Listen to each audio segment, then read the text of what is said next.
what you've done. You are a great inspiration to other women, and not only women, but I would say the entire race of people, because of like I said, just not giving up and not letting anyone tell you you can't do something. So tell us, I know we're going to be talking about, because I mentioned the fact that when you came back, you were in over $845,000 worth of debt. Your house was sold, and you had to figure out, as a single mom, how to get rid of this debt. So that's kind of where we're going to be going today. So tell us why it's so important for women to have financial stability. It is so important for women to have financial stability, because for most of the women in our world today, including the United States of America, most women in this nation and throughout the greater world do not have financial stability. And financial instability keeps a lot of women trapped in toxic relationships and chained to toxic jobs. And that financial instability and the financial issues of women grow dependent not just because of being a woman, but also by gender. So, for example, in the workforce today, white women tend to make 80% of what a white man makes for the same exact work. I was about to say even worse, Latina women make about 60% of what a white man makes, and black women make about 40% of what a white woman makes. A white man makes, all for doing the exact same work. So when you have all of this kind of gender disparity with finances, not only are you more susceptible to those toxic relationships and those toxic jobs, but Mhm. also you now have a harder hill to climb. And then add on top of that the desire for many of us to leave the next generation better than what we had. And so then this becomes part of a cycle that feels so hopeless and difficult to break. And when I went through what I went through to get out of that debt and to be able to retire from the military and be home with my family, one of the things that I learned is that it absolutely is possible to win with money no matter how late you're starting. Wow. Now, that's a large amount of debt. $845,000. I mean, most people probably would have just threw in the towel and just said, I just don't know what I'm going to do. Hey, I just kind of put their head under the cover and hope it would go away. So tell us maybe a few things that you did to get rid of such a large amount of debt. All right, I would love to. And if you'll indulge me for just a second, a little bit of a public service announcement. I know that I was so honored to be on your show because of the work that you've done in the federal space, and I know that you're also a veteran, but I was like, "Ooh, I remember her back when I was working at Ditcher in the Pentagon." Oh So my if goodness, you really? if you'll just indulge me a second, a lot of military people come home to this same scenario. Now, the numbers may not be as high. I've met two people who had even more debt they came home to than I did, but Mhm, it's a common scenario for a spouse to come home from a military trip and they have signed to their husband or wife the power of attorney that gives them the rights to make all decisions on behalf of that military member while they're gone, while they're underway, whatever it is, a service they're serving in. And they come home and that spouse has bought a car, a new house, they've got a new man or a new woman, and they leave that military member high and dry. It's a unfortunately common scenario. Thankfully, not as common to have as high of a debt as I had. But mhm. in those moments, it was so very humbling because here I was at the time that this happened. I was a major in the Air Force and I made really good money. Mhm. And not only did I make good money, but also there is a stigma. I don't know about the Navy or the Army, but at least in the Air Force, there's quite a stigma about military single moms. And so I found that the helping agencies that we often refer people to, that I would often refer my troops to, those helping agencies were not available for me. I either made too much or they were dependent on military spouses. And so, aside from my church, which really did help cradle me through some of that time, cooking for me and giving me things for my clothes for my son at the time, I really did feel hopeless. And I Mhm. had two accountants and a JAG. The JAG, for those of you who don't know, that's a military attorney, tell me to walk away from that debt. But Wow. because of my technical background, I would go into the security officer and say, okay, if I walked away from this, can I keep my clearance? No, No, you wouldn't keep your clearance. no. Okay, a few years later, okay, if I walk away from this, can I keep my clearance? No, you can't keep your clearance. And I couldn't afford to lose the only job I knew how to do. I mean, I probably could have made a life. Now, that's one thing I've learned about successful people. When Hmm. you are successful, you will find a way to be successful in any lane. But in that moment, there was only one job I knew how to do, and that was to be a physicist in the Air Force. And Hmm. that job required the absolute highest levels of clearance, even beyond top secret. So at that time, I didn't have any vision of something else that I could do. And I really did feel hopeless. Wow. And I'm just so thankful.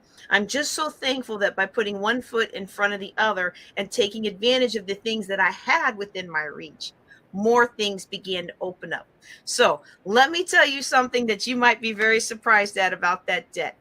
Okay. The first 120,000 of it was consumer debt. He had run up credit cards in my name. Hmm. And I attacked that debt. No kidding. I had a Mary Kay business before this happened because I liked their makeup. I had an Avon business because I loved that skin so soft. I Hmm. had a Discovery Toys business because my kid was smart and I wanted to nurture his toys. So I took those three multi-level marketing businesses and I worked them to death. And it wasn't much. It was maybe about 3, 4, 500 a month, but it was something. And then I discovered that I could pick things up at the base thrift store or other consignment shops that hadn't sold, Hmm. buy them in their clearance bags. So maybe $2 paper bag on Fridays, all the stuff that didn't sell in 6 weeks, they just clearance it out. I would swoop it all up. And if the original person tried to sell it for $20, I would come around and sell it for 15. If somebody was trying to sell something for 10, I would sell it for 8. And I made thousands of dollars a month. I didn't know it at the time, but it's called picking. You go get storage sheds, you go to yard sales or things like that. That's literally how I got out of that first $120,000 of debt. Wow. Out of here. I mean, but like you said, that just takes that's perseverance. That's just someone who did not want to give up. And that's kind of one of the things that I also always tell women, that you don't never give up on yourself. Because basically, even though, your husband made the debt, if you had given up, you'd been giving up on yourself. That's right. Because he had already enjoyed what he was going to enjoy, so it wouldn't have really Look, affected. he's still enjoying some of it Wow. 13 years later. I'm sorry, go ahead. So when you say Woo, that, incredible praise. when you went to the JAG officer, which is the attorney, and they told you no, you couldn't walk away. For the viewers, when you say walk away, it's like filing bankruptcy or whatever. And when have those types of clearances, no, you can't keep those clearances, because at that point, you can become vulnerable to maybe out what they consider outside influences. And so, Mhm. someone want to come and try to get you to give away military secrets because they know that you're in debt. So that's one of the reasons why they told you that you would not be able to keep your Exactly. clearances, and because of if you walked away, which would have, of course, been the easy route. But hey, like you said, and having those clearances, those, believe it or not, they are valuable. They're valuable because if you have wanted to do something else or go someplace else after your military career and keep that, type of stay in that field, then those clearances would have been an asset to you. So Absolutely. yeah. Absolutely. Wow. I am just, like I said, I am just, so when I saw that $845,000, I was like, I don't know. I don't know what I would have done, but it's like you do what you have to do. And that's the thing about women. We are so resilient. We tend to do what we have to do to get it done. That's for sure. Wow. So tell me, what stops professional women from becoming financially stable? Well, there's three main things that I have found with my professional clients, and I mostly work with women. I work with everybody. Look, I'm gonna take anybody's money, and I'm gonna help anybody win with money. But mostly women are drawn to me, 40s plus. And what I found with most of my clients who are professional, three of the biggest things that stop them is one, it appears to be too complicated. And that's not always our fault that money appears to be complicated, because we have had a lot of programming, both culturally and through the current media, that money is complicated. For those of us who are my age or a little older, you will remember a time when women weren't supposed to be in the books, and women weren't supposed to have businesses, and we weren't supposed to do a whole lot.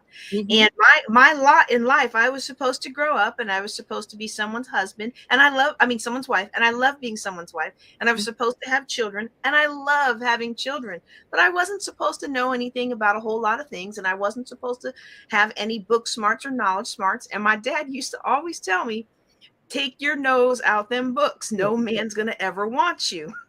yeah, yeah. The only disrespectful thing I've ever said to my father in his life while he was on earth was, aren't you glad I didn't listen to you about taking my nose out those books? I know that's right.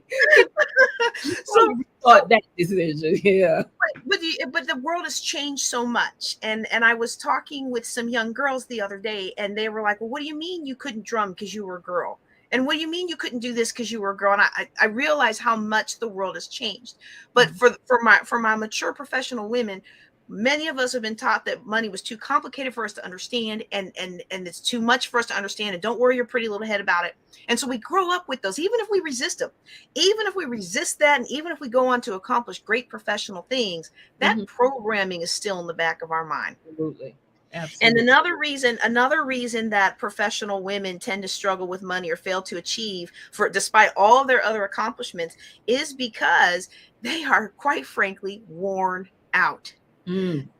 Busy working your job all day long, come home taking care of your family all night long. When can you squeeze in some time for spiritual growth? And oh my goodness, now we're supposed to have self-care. Like, self-care was supposed to be a thing to liberate us. This Mhm. whole self-care movement was supposed to help bring joy and gladness into our life, and some time and peace. But all it did for a lot of us was add one more thing to our to-do list for us to feel guilty about not getting done. Absolutely.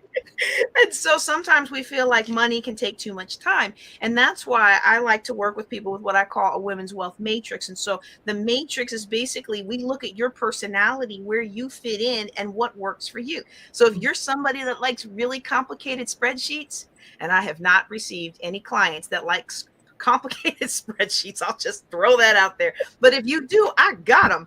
And if you want things to be easy peasy, and you only want 4, 5, 6 categories to put your stuff in, I got that too. We can take care of you. I get a lot of people who feel like, oh, I'm a free spirit, I can't Mhm. manage money. Mhm. No, I can show you how to manage money. We customize it to you because you're busy and you don't have time to stress about one more thing.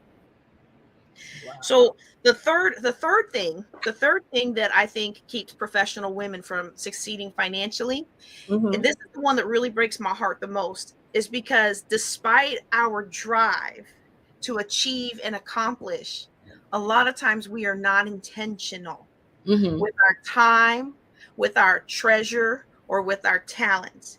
And so we spend our energy on things that ultimately aren't important. We spend our money on things that ultimately aren't important. Yeah. We spend our time on things that ultimately aren't important. And at the end of the day, we're exhausted for nothing. And so this really feeds into the other two, but it becomes more of a lifelong symptom. So one of my mentors used to tell me, how you do anything is how you do everything. And Everything. I disagreed with him at first because I had all this professional success. Mhm. But at home, my life was a shambles. And in my personal space, I was not happy with who I was. And it was reflected in my money. We can only hide our discomfort and our discouragement and our hopelessness for so long. It will come out somewhere. But once we're intentional and focused, now it multiplies our money to do whatever it is we need it to do. Wow. Now, since you've since we've been in this pandemic state, have you seen a lot of women coming to you that are now trying to get out of debt? Because I know when we were all in, home, had to stay home and not go anywhere, they started saying that people were using their credit cards and charging things a lot and different things like that. Are you seeing that a lot now with women coming to you trying to get out of this debt that has been accumulated over the last, say, almost 2.5 years? I am starting to see that. I think people are still in somewhat of a honeymoon phase, thinking that things will work out. I have quite a few people who ask me about college loans, and they're all excited about the possibility of these new forgiveness plans and other financial products and services that are coming to alleviate the burden. And Mhm. so, unfortunately for me, from my perspective as a financial planner, I'm not seeing enough drive. I'm not seeing enough people wanting to take that bull by the horns. I'm not seeing enough people wanting to be intentional. I'm still seeing more people than I feel comfortable with in my communities that I serve, who are kind of sitting back and waiting for government or the circumstances to take care of things. And so it is concerning to me as a financial planner. But you are correct. At first, man, it was an easy sell when I Mhm. was telling people, save your money, save your money, save your money. And then after about 6 or 7 months into the pandemic, shop, shop, shop. And Mhm. and here's the worst offender that people have been coming to me about. All these pandemic businesses. Mm. We all started these pandemic businesses, and I had a business, but I started new streams of income through the pandemic. And some people knew that business has a cycle and Mhm. everything goes up and down, and you have a trend and you have a situation and you maximize it and you move on. But some Mhm. people didn't realize they were going to have to plan for a time when there was no pandemic. Right. And that's catching a lot of people by surprise right now financially, because they've poured a lot of money into starting this pandemic business. And in the beginning of the pandemic, it was on fire. Everybody was watching my show. Everybody was subscribing to my courses. Everybody was coming to my Zoom training classes. I mean, it was just packing it all out. And now, JJ, I don't know what to do. People aren't coming. No, because people are tired of it. Exactly. People aren't paying. No, because people are tired of it. It was a good run. Figure out how to adapt and continue to serve them. But too Exactly. many people are still, well, if I just buy one more thing, if I just pay for one more to speak at one more event, if I just, and Mhm. and we have to look at what's real and what's going on right now. Wow. Well, I know that a lot of speakers and coaches focus on multiple streams of income. Do Mhm. you believe that everyone must become an entrepreneur? I love multiple streams of income, and I'm probably one of very few financial planners that I know who will not push people towards everybody has to become an entrepreneur. I love entrepreneurship. This is my 17th business. I think my family is finally happy they found one that stuck more than 2 years. But I just have that entrepreneurial spirit ever since I was a kid on the playground selling bubble gum, to make a little spending cash. Mhm. That's just who I am. But you Mhm. have some people out there who despair, and they come to me and they're like, I know what you're going to say. I need to open up a business and get an LLC and do this and do this and do that. And so I comfort them that, again, what I do that's different from a lot of financial planners is I work with your personality. What kind of personality do you have? What energizes you? What affections do you need? How much control do you need in your life? We look at all of those facets. And you've got people who are educators, and this was, I mean, I had this one teacher who was in tears because she had gone to so many different people and they just kept telling her the same things and it just didn't work for her. And she told me how good she was teaching high school history to juniors and seniors, Mhm. and how she interacted with the kids and made history real. And so many of them consider her a mentor even long after they graduate. And I was like, as a parent, I'm going to need you to stay in the classroom.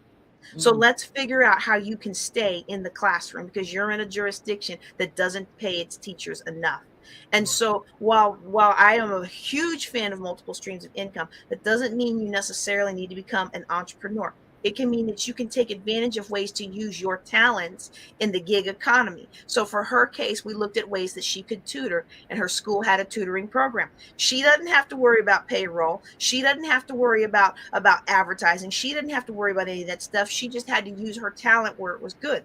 We Mhm. also looked at how she could how she could write a book about her experiences and how to really get into the classroom.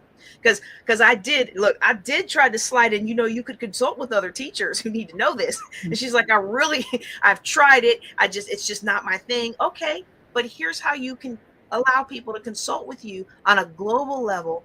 That's a set it and forget it. You write the book, you put it in Amazon, you get paid, it's done. Now, Mm-hmm. I will say, you know this as well as I do. Writing a book is not how you make a lot of money. There is marketing and Right. there is all kinds of other things. But she had Absolutely. something really good to say, which makes it easier to market and easier to get in the hands of people that want to read it. Okay. So Wow. yes, I am huge on entrepreneurship, but there's always, if that's not your jam, there's always another way. There's always another way to win with money. I've Ab- got people who are financially independent on disability. And I'm Wow. not talking about military disability. I'm talking about the $700 a month. That's all you get from the local government disability. Mm-hmm. Mm-hmm. And they're financially independent after 5 years.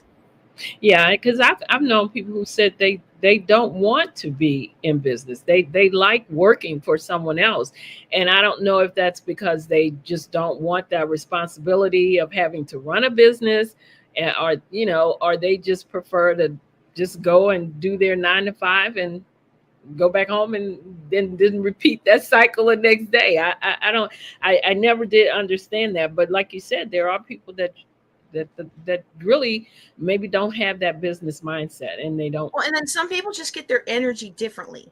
So Mhm. one of the assessments we do with people is the FIRO-B, and the FIRO-B measures your need for affection, like you Mhm. want people to say happy birthday to you, and your desire to provide it to others, right? Your need for control, how Mhm. much control do you want over your life, and how much control do you want others to have over your life? And Mhm. then it also measures your need for inclusion. Okay. So is it important to you to be part of the group? Or is it okay with you, or is it okay with you if you're not part of the group? And if you are the leader, how important is it for all your people to be part of the group? Because everybody has different things. And I was actually in the military when I got certified in FIRO-B, and it was hilarious because he went around the room and everybody had one profile, and Mhm. very few people had a high need for affection. And I'm the scientist girl. Like, these are pilots and HR people. And so Mhm. I'm the one scientist in the room. And he was like, JJ, your need for affection is off the charts. And I'm sitting there like, what is this man about to say? Don't make me cry in front of my peers. And he goes, I'll bet you give out birthday cards to everybody on your team, and then you get sad when nobody says happy birthday to you. I was like, yeah, sometimes, maybe a little. I'm like, I'm not gonna cry, not gonna cry. But he was right, and he was dead on. He's like, look, I'm gonna need you to understand that nobody else cares. They Mhm. don't care if you say happy birthday to them or not. Right. It's not a character flaw on their part. It's not a character flaw on your part. It's just how you're made, and it's how they're made. And ever since he told me that, I still give out birthday cards, but I'm not going to be upset if somebody doesn't do something nice for me, because I know sometimes my smile is the only Jesus people see all day long. So, oh my goodness, that is too funny. Yeah, that I never thought about it that way, but that makes sense. I That felt very bad for the colleague who was a leader in the Air Force, but really wanted other people to have a high degree of control over her life. And wow. she's a very personable person, so she made rank, and she does what she does, but everybody was shocked. But you could see it in the thing, because she would never be the one to move forward and Right. charge and break something new. She was always in a consensus building and letting everybody else take the lead, which you might think is a poor leadership trait. But if you've got a bunch of egotistic leaders, then sometimes it's really good to know how to build a consensus. So we Mhm. look at all of those kinds of things when helping somebody Mhm. build wealth and become financially secure, because it could be that you are in a job Mhm. and you have a different need for inclusion or a different need for control than the people perceived leaders in your field, and Mhm. we can tweak some behaviors, just like in what you've written and what you've done. We can tweak some behaviors, and we can make sure that people are able to project what they need to project, and Yes. then nurture themselves for when they need to nurture themselves. It's Wow. all it all feeds into your financial stability. Wow. That actually that really makes sense. And like I said, I never look at it quite that way. I never thought about it that way, but that does make sense. So, how can a woman advance if there are few of her gender or race to mentor her? I love that. I love that. Thankfully, diversity is becoming more common. Not only diversity as far as gender and race and things like that, but also our ability for inclusion. People of differing abilities and things like that are really getting a foothold in the corporate workspace and academic space, and so, to some extent, and maybe not as many inclusion issues, but to some extent in the military. So you are finding it more common to be able to locate mentors and advocates who look like you and have shared some common experiences and struggles that the general populace may not have shared or experienced. And so, but if you're like me in a field where nobody looked like you and nobody had your gender, until I was a lieutenant colonel working at Ditcher was the first time I worked with another female physicist, and they weren't even Air Force. So you have to look for opportunities and understand that those mentoring opportunities may not come in a package that you're accustomed to, and it may not come in a culture that you're accustomed to. And so I have found mentoring from people who have very different religious views from me. I have found mentoring in different areas from people who have very different political views as me. I found mentoring in areas of people who had very different ideas of how to spend their social time than me. But if they had this piece to offer me, and that's what I needed to become a better leader, then I was going to ask for their assistance in those areas. And I found that there were those people that, especially when I was in the military, you ask the commander for a mentoring session, they begrudgingly oblige you and put you on the calendar, and you're sitting there for 15 minutes, and you can tell this guy don't want to have nothing to do with you. Okay. All right. That's a dud. But most of the time, because I was bold enough to ask the question, or even just make the appointment, or just humble myself and say, I don't know how to do this. Right. And I know that's you got to be careful with that, especially, people would think in the government, in the military, oh, everybody just gets along, right? Because we're all for the greater good. We want to take care of the nation. But, especially nope. In the military and the federal, where we're all doing the same thing, people are looking for a way to stand out. So you have to be careful about that. But I have found that doing that kind of outreach and being willing to learn about the person that is mentoring me has taken me very, very far. Mm-hmm. And especially if I'm ever able to go back and thank somebody, which, being military and having moved every 2 or 3 years, sometimes that's a little difficult. But there are times where I have thanked people for their mentoring or thanked them for their advice, and they have been reduced to tears. And it's always an amazing feeling when I can do that for somebody else. Mm-hmm. And I'll tell you, I rarely have anybody who isn't my gender or doesn't look like me come to me for mentoring. And because we're so accustomed to thinking that the only people we can form bonds with are people that we resemble. Yes. And that's the research shows. The research shows that people, I'm in a doctoral program right now. I'm in my research phase, and the research shows that people mentor people that remind them of their daughters, remind them of their sons. Mm-hmm. Mm-hmm. So how can you make yourself into that category? I just want to encourage people not to take themselves out of the running, because more times than not, the people that I approached about mentoring, they were receptive. I even had one boss who was probably the worst boss anybody ever had, and he was a terror. I mean, people were on medication. And as the safety officer, I literally had to come to him and say, sir, I'm your safety officer and I'm your suicide officer. And I need you to know that your leadership style, there are people here who are about to check themselves into mental health, but they're on these and that medication. And we have one person that I've reported who is a threat to the workplace because they are determined to do something to you. Yeah. And that kind of boss, even that boss, when I went in for mentoring, how come all these other people are getting school slots and I'm not? What do I need to do to get a school slot? Mm-hmm. Even that guy who couldn't stand me gave me the last school slot that year. Wow. So, and the reason, when someone else asked him, well, what did you give her the slot for? Because she came into my office and she advocated for herself.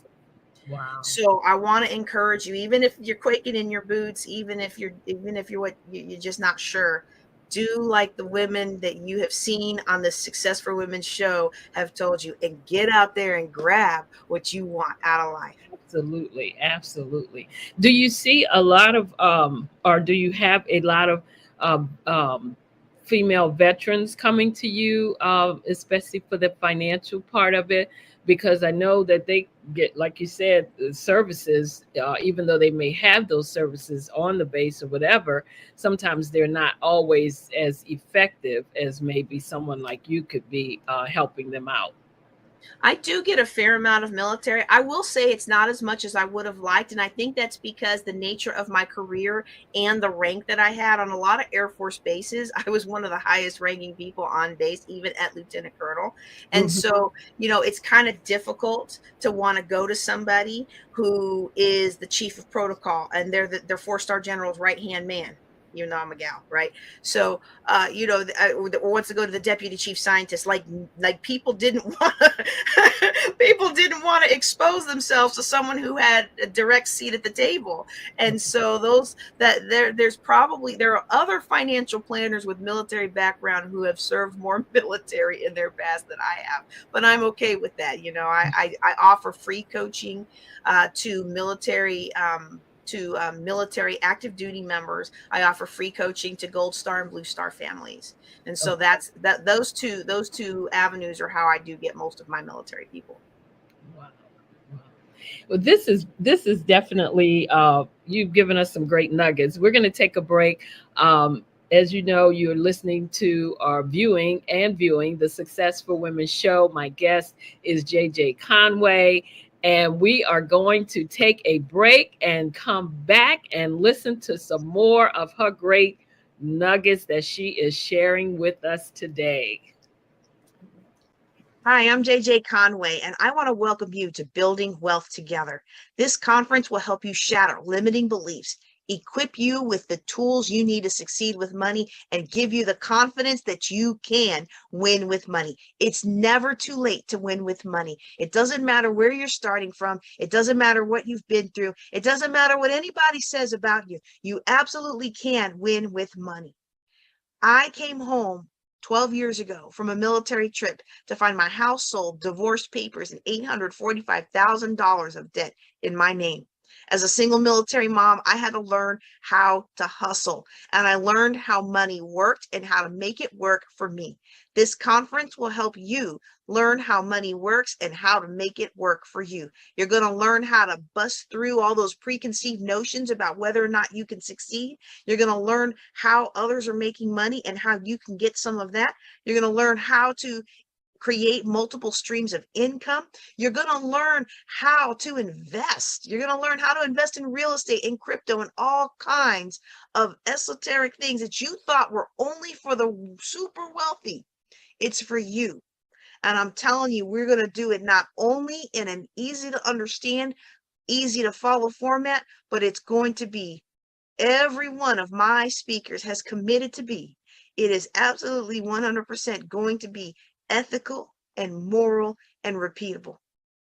12 years later, from that $845,000 day of devastation, I am a full-time mom and entrepreneur. I wouldn't change my life for the world. And I hope that one day you can say that you are financially independent.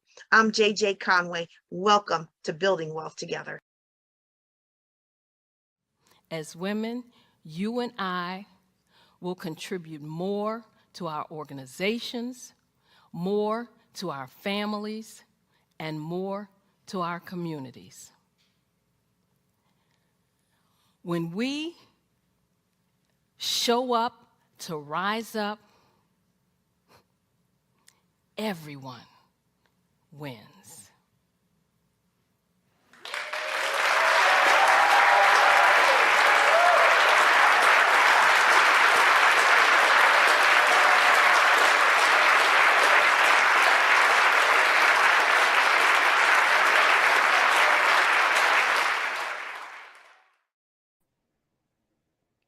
Well, welcome back to the Successful Women Show, where you're viewing us on Pod TV.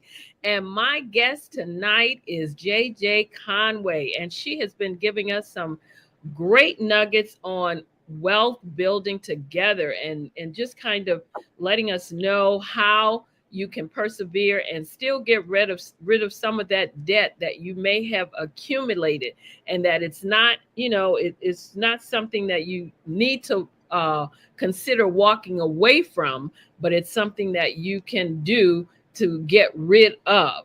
So again, my guest is JJ Conway, and welcome back again to the show. So JJ, you were telling us about the of women being able to advance even though they didn't have people that look like them sometime to mentor them. And I know that that's always a problem, not just, it's a problem everywhere in every arena, with women a lot of times not having that someone to really guide them and lead them and mentor them into the things. Because I remember ago when I got laid off from the telephone company, and that was the one thing that my mother's friend told me. Well, she asked me if I had had a mentor, and I told her no. And that was one of the things she said, that could have been the problem, because you didn't have anyone to guide you and look out for you and tell you, kind of let you know what was coming down the pike. So, great advice to make sure that you always have someone in your life to, kind of bounce things off of, not necessarily telling you what to do, but you always need someone that can maybe share their experience with you sometimes to help you to get around some of those obstacles or challenges that you may face. So having a mentor and a coach, a sponsor, all these things are very good. And so just make sure that you realize that. And when it comes to your financial stability, of course, we have one of our experts here tonight that's telling you how she did it. $845,000 worth of debt she was able to get out of, bounce back from. So you definitely want to hear what she has to say. That's the purpose of a mentor, making sure that they've done what you want to do or what you need to do. That's the purpose of having that type of person in your life, a mentor, a coach. When you look to these people, you want to make sure they've done what they're advising you or helping you through. So what made you focus on women, though? Is it because of your experiences, the experience that you went through? Is that why you tend to really just focus on women? Well, that's an interesting question for me, because up until a couple years ago, I did not focus on women. Hmm. But when I decided to retire from the Air Force, I wanted to get my family together. My husband was in one state, and me and the boys were in another. And we decided that because of finances and the nature of his career, it was better to stay in Texas. And quite frankly, I live in a town where predominantly men are not very receptive to being educated in these kind of topics from a woman. And so that was a strategic change that I had to make in my business. And having been somebody who was in the military and had a business for since 2001, I've learned how every base you move to, you have to adapt. So when I was in the DC area twice, I could charge very high prices. I would put something in meetup and they would just pack out the class, and I would sell out immediately, and people didn't even know who I was. Hmm. Then I moved to the South, and Louisiana was a little bit different. I couldn't even pack out a $25 class because nobody knew who I was. Nobody was expecting financial advice to come in this package. And that was just the nature of that neighborhood, where it's a gambling town in Shreveport, and there's always a bigger, better deal. So with those three factors, I had to change how I did business. So I'm accustomed to making those kind of pivots. And I tell you, I'm actually glad that living where I live now kind of forced that issue, because it's allowed me to dig deeper into women's issues and really get at the stem of cultural issues that lead Hmm. to the women's issues. So for most of my time, when it comes to helping people win with money, we look at how can we manage your money better? How can we help you have more worth at work so you can get promotions and get bonuses and things? How can we help you start a business or create multiple streams of income? And then once you've arrived, how can we help you leave that to the next generation without all that fighting after the funeral, right? Mhm. but I had never delved into the cultural issues. And it's really systemic. You've got so many cultural and abuse issues and trauma issues and all of those things that play into women's relationships with money. Funny. And when you come up in a male dominated career field where you're not working with many women, you never see that side of it. And that's why I feel like women need a special space to really be able to process. And that's why all of my Women Building Wealth Together conferences, the Women's Wealth Summit, that's why they always start off the first day or the first afternoon, the first morning, with healing and overcoming trauma and understanding the impact of trauma on not only us, but our future generations. A lot of us are in financial bondage, not because we're not smart enough. It's not because we didn't have the opportunities. It certainly isn't because we don't work hard, because we absolutely work hard. It's because we've got these residuals of the trauma our mothers and our grandmothers and everybody before us went through when it came to finances. Mhm. And we have to overcome that and forge our own way forward. Wow. Wow. That is so true. So you mentioned your conference and your summits. Do you have any thing coming up in the near future that we should know about? Absolutely, absolutely. We have in November the Women's Wealth Summit coming up. It's at womenswealthsummit.com. And some people, if anybody in your audience already followed me, they might note that we did a Women's Wealth Summit in May. Mhm. But what we have decided to do is the overwhelming response is that we will conduct summits 4 times a year. Now, just so everybody knows, next year is going to be our 10th anniversary of the Women's Wealth Summit. So Okay. I haven't picked the location yet. I'm submitting some requests for proposals, but I tell you what, it is going to be a big to do, and it's going to be the same dates, November 8th through 10th. So strap on in, hang on, and let's get this thing done because it is time for us to put all of our hard work and energy into changing communities. That's why a lot of us do what we wanted to do. We Mhm. wanted to change people's lives. We wanted to change our lives, Mhm. not just go to work and be miserable. Yes. It's time to elevate, and it's time to enjoy life and enjoy the fruit of our labor.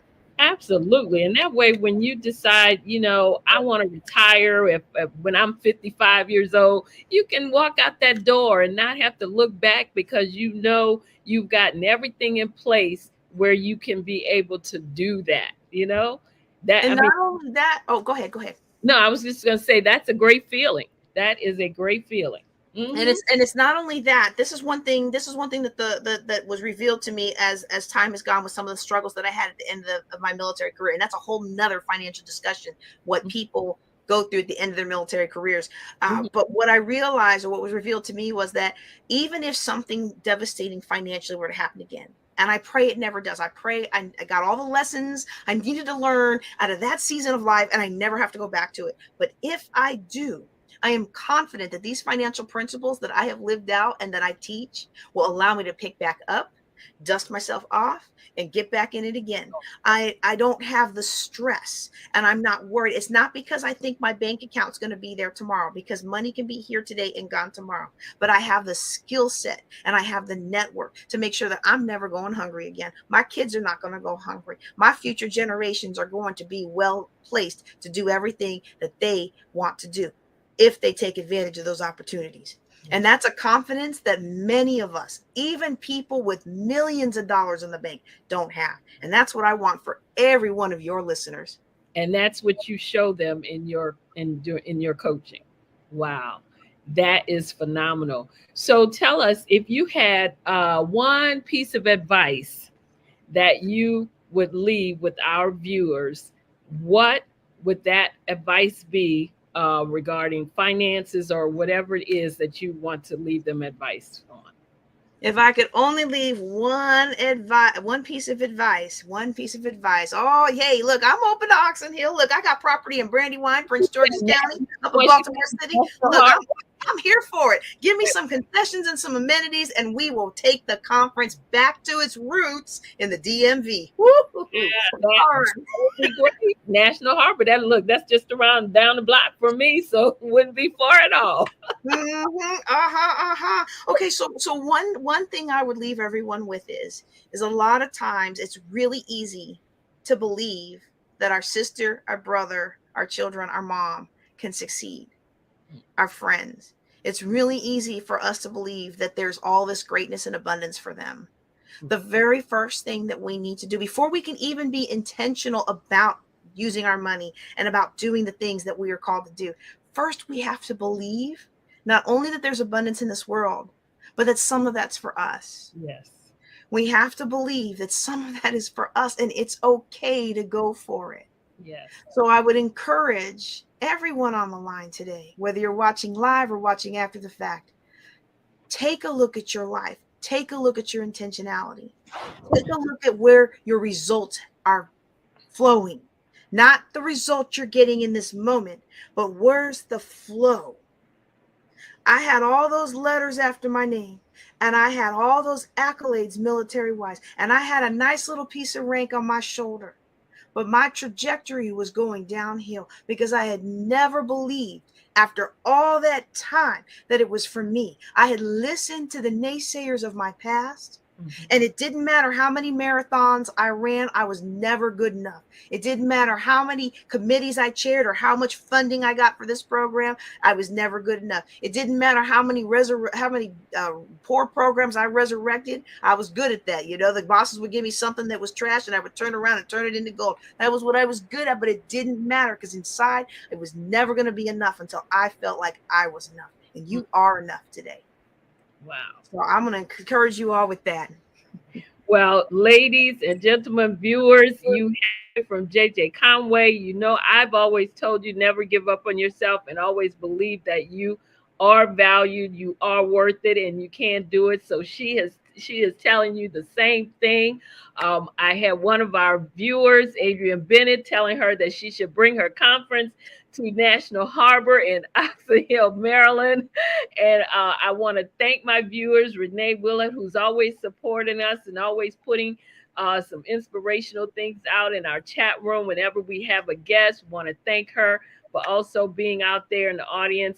And again, you've been listening to the Success for Women show. We're here every Friday. My guest tonight has been JJ Conway. And in case you did not hear me when I first introduced her, she's now a lieutenant colonel or retired lieutenant colonel from the Air Force. And she was the first Black to serve as a physicist in the Air Force, despite being told by the Air Force that Blacks can't do physics. So now, with that kind of naysaying and with that kind of enthusiasm that she has shown us tonight, we know that we can push forward and we can persevere because she has shown us an example of how to get out of $845,000 worth of debt. Now, most people would have, like I said, would have buried their head in the sand and walked away. She did not. She persevered. She got from under that debt. And now she's showing others how to do the same thing. So I want to thank you tonight for being on the show. It has been great. I'm telling you, I am just in awe. I really am. And it was just a pleasure to have you here to have a conversation with you, for you to come and share with us. Let us know again. You said your conference is going to be in November. Did you have the dates for that, or? Yes, November 8th through the 10th, both this year and next year, November 8th through the 10th. This year will continue to be online. Next year will be a hybrid event. womenswealthsummit.com. Yes. And tell us how we can reach out to you. If any of the viewers want to contact you, how can they reach you? You can find me on most social media as at JJ Knows the Way. On TikTok, someone got that one because I dragged my feet, so it's at JJ Knows the Way Real. But most social media is at JJ Knows the Way. And you can also find me at buildingwealthtogether.com. Wow.